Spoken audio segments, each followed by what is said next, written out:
এই দুই উপজেলায় পুলিশ আমাকে জিজ্ঞেস না করে কারো বাড়িতে যাইতে পারবেন না।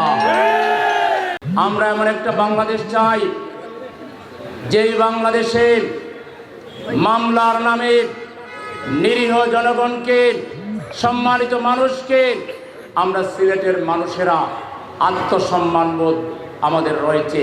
কারো বাড়িতে পুলিশ যাওয়া মানে তার 14 পুরুষের, তার বংশের কপালে তিলক লাগানোর নামান্তর। অথচ যখন তখন কিছু থানার দালালেরা দারোগা সাহেবদেরকে ব্যবহার করে পুলিশকে পাঠায় এবং মামলার নামে বাণিজ্য করে।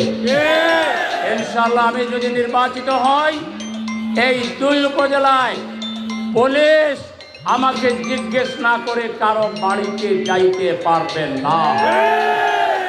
তাদেরকে যথেষ্ট প্রমাণ দিতে হবে, যার বাড়িতে যাচ্ছে তার বিরুদ্ধে কোনো অভিযোগ আছে।